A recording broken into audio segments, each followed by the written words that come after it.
Sepekan berlalu, pelaku pemukulan kakek Ogan, 78, penjual pisang di Kota Bogor, Jawa Barat akhirnya berhasil ditangkap polisi.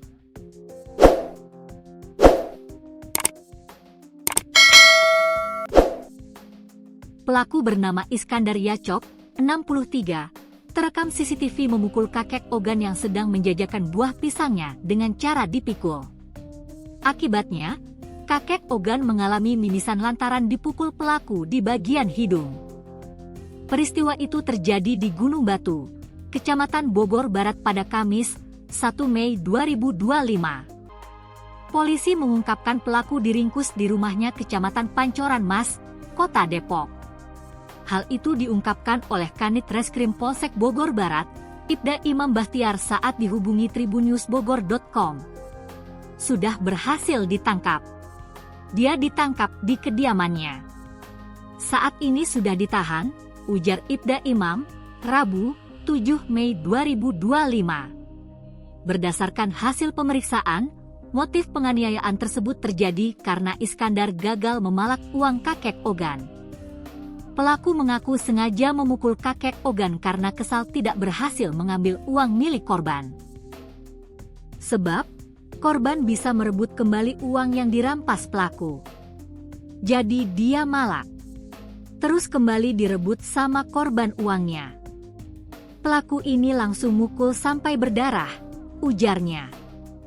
Ibda Imam menyebutkan, Iskandar mengaku depresi setelah bercerai dengan istrinya. Stres dan depresi, dia bercerai dengan istrinya, jelasnya. Iskandar kini masih ditahan di Polsek Bogor Barat. Ia pun dihadirkan saat rilis. Dia mengenakan baju tahanan berwarna oranye dan hanya berdiri terdiam. Atas insiden penganiayaan ini, Iskandar terancam hukuman penjara paling lama 9 tahun. Hal ini dijelaskan oleh Kapolsek Bogor Barat Kompol Ariana di kantor Polsek Bogor Barat.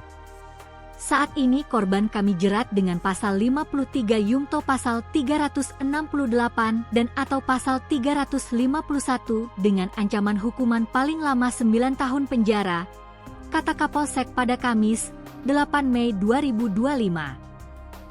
Ariana melanjutkan, beberapa barang bukti turut diamankan oleh Polsek Bogor Barat. Mulai dari sepeda motor sampai handphone milik Iskandar. Barang bukti yang kami sita ialah helm, handphone, celana jeans, dan jaket pada saat dilakukan menggunakan barang tersebut. Uang yang dirampas sebanyak Rp245.000 yang didapat dari penjualan pisang, tandasnya.